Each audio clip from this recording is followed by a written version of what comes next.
Cuando un hombre obedece a Dios, da la única evidencia posible de que cree en Dios de todo corazón.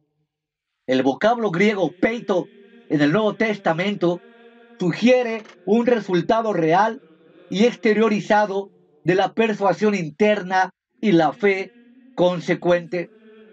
El creyente auténtico obedece, dado que todos retenemos los vestigios de la carne pecaminosa. Nadie obedece de forma perfecta, pero el deseo de hacer la voluntad de Dios está siempre presente en los creyentes verdaderos. La fe produce siempre el deseo de obedecer. Un concepto de fe que excluya la obediencia, un concepto de fe que excluya la obediencia, corrompe el mensaje de salvación. Pablo habló del Evangelio como algo para ser obedecido. Incluso caracterizó la conversión como obediencia. En Romanos 6:17 afirma: aunque erais esclavos del pecado, habéis obedecido de corazón. El resultado que buscaba en su ministerio era obediencia por palabra y obra, y escribió repetidamente la obediencia de la fe. Evidentemente, el concepto bíblico de la fe es inseparable de la obediencia. Creer es sinónimo de obedecer. En Juan 3:36 dice: el que cree en el Hijo tiene vida eterna, pero el que desobedece al Hijo no verá la vida. En Hechos 6:7 muestra cómo se entendía la salvación en la iglesia primitiva. El número de los discípulos se multiplicaba en gran manera en Jerusalén. Inclusive, un gran número de sacerdotes obedecían a la fe. La obediencia es parte integrante de la fe que salva, hasta el punto de que en Hebreos 5:9 escribe: habiendo sido perfeccionado, llegó a ser autor de eterna salvación para todos los que le obedecen. Hebreos 11, el gran tratado de la fe, presenta la obediencia y la fe como inseparables. Por la fe, Abraham obedeció, y no solo Abraham, ya que todos los héroes mencionados en Hebreos 11 mostraron su fe por medio de la obediencia. La obediencia es la manifestación inevitable de la verdadera fe. Pablo reconoció esto cuando escribió a Tito: los impuros e incrédulos profesan conocer a Dios, pero con sus hechos lo niegan. Para Pablo, la desobediencia de ellos era prueba de su incredulidad. Sus actos negaban a Dios con voz más fuerte que la de las palabras con las que le proclamaban. Esto es característico de la incredulidad, no de la fe, porque la verdadera fe siempre incorpora las buenas obras.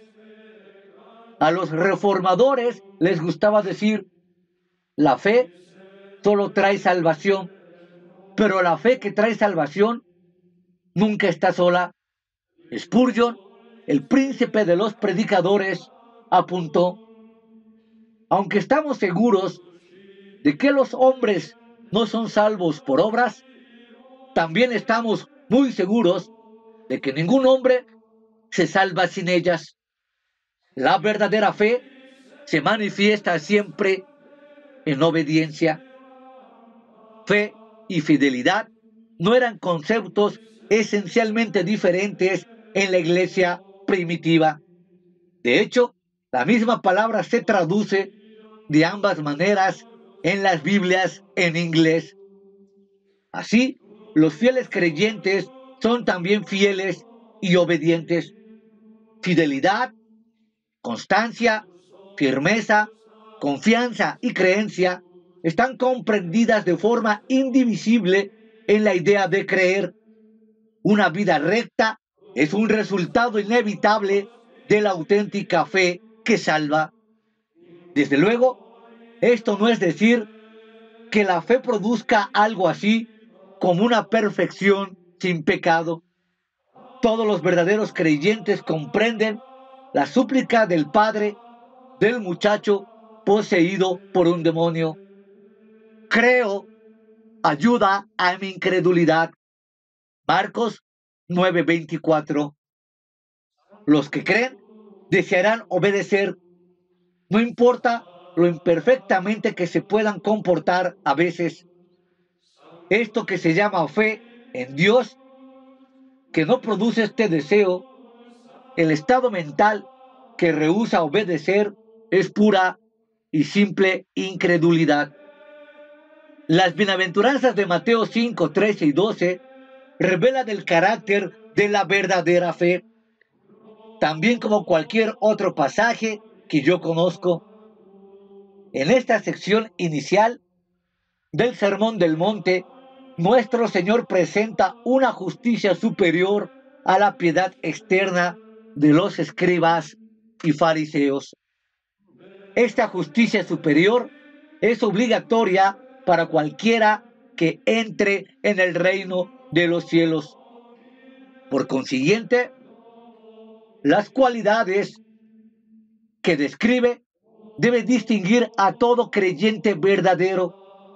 En este sentido, son características de toda fe genuina. La primera de las bienaventuranzas no deja duda sobre a quién estaba hablando el Señor. Bienaventurados los pobres en espíritu, porque de ellos es el reino de los cielos. Mateo 5:3. Estos son personas redimidas, los que han creído. Y aquí, ¿cómo es la fe de ellos? Su característica fundamental es la humildad, pobreza de espíritu, un quebrantamiento que reconoce su bancarrota espiritual. Los creyentes auténticos se ven a sí mismos como pecadores. Saben que no tienen nada que ofrecer a Dios que pueda comprar su favor. Por esto lloran con la tristeza que acompaña al verdadero arrepentimiento. Esto reduce al creyente a la mansedumbre. Tiene hambre y sed de justicia.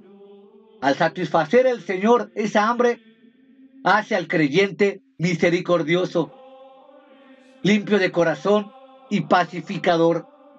El creyente es finalmente perseguido por causa de la justicia. Esta es la descripción de Jesús de la verdadera fe. Empieza con humildad y fructifica en obediencia. La obediencia que produce la verdadera fe es más que externa, es una obediencia que nace del corazón. Eso es lo que la hace más grande que la de los escribas y fariseos. Jesús define la verdadera justicia, la justicia nacida de la fe, como obediencia no solo a la letra de la ley, sino como también a su espíritu. Esta clase de justicia no evita simplemente actos de adulterio, llega tan lejos como para evitar los pensamientos adúlteros, evita el odio tanto como el homicidio.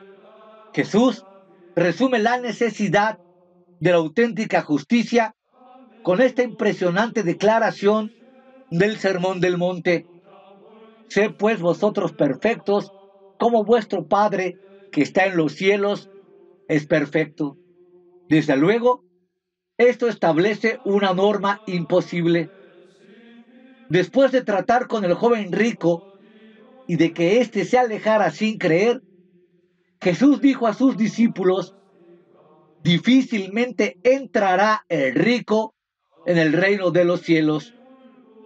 Mateo 19:23. Repito, para todos los pastores y ministros que roban con los diezmos, la sentencia de Jesús es la siguiente: difícilmente entrará el rico en el reino de los cielos. Por eso, y bajo esta cita se debe de extirpar toda teología de prosperidad que diluya y cambie el verdadero evangelio. La respuesta de los discípulos fue la pregunta: ¿quién podrá ser salvo? Jesús contestó: para los hombres esto es imposible, pero para Dios todo es posible. La salvación es imposible. No tenemos recursos redentores propios. Somos incluso incapaces de creer sin que Dios nos capacite. Tampoco podemos crear fe por nuestra voluntad humana, pero Dios, en su gracia, nos da la fe y con ella nos da la gracia que necesitamos para obedecerle y vivir rectamente. La norma de Dios es más alta de lo que nosotros podemos alcanzar. Entender esto le sitúa a uno en el camino de la verdadera fe. Un camino que empieza con la humildad que nace de un sentido de total pobreza espiritual. El conocimiento de que somos pobres en espíritu, pero se completa inevitablemente en obediencia justa.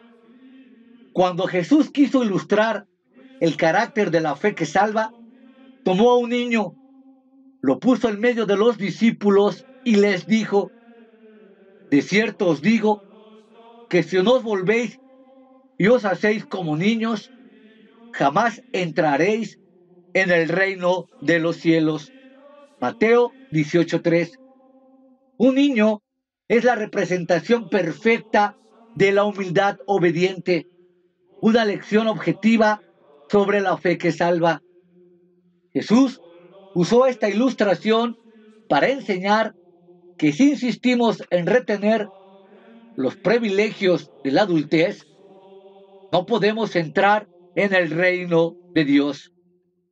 Pero si estamos dispuestos a venir basándonos en una fe como la fe de un niño y a recibir la salvación con la humildad de un niño, dispuestos a someternos a la autoridad de Cristo, entonces venimos con la actitud correcta.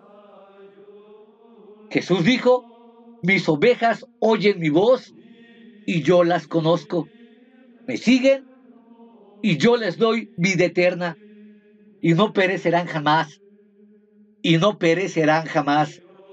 Lucas, Juan 10, 27 y 28.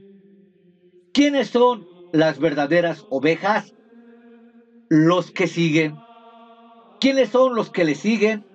Los que reciben la vida eterna. La fe obedece. La incredulidad se revela. El fruto de la propia vida manifiesta si el individuo es un creyente o un incrédulo. No hay término medio. El mero hecho de saber y afirmar hechos sin obedecer a la verdad no es creer en el sentido bíblico de la palabra. Los que se aferran al recuerdo de la profesión de fe hecha solamente una vez, pero que carecen de cualquier evidencia de la fe y han seguido obrando en su vida de maldad, harían bien, muy bien, en escuchar la advertencia clara y solemne de la Biblia. El que desobedece al Hijo no verá la vida, sino que la ira de Dios permanece sobre él. Juan 3:36.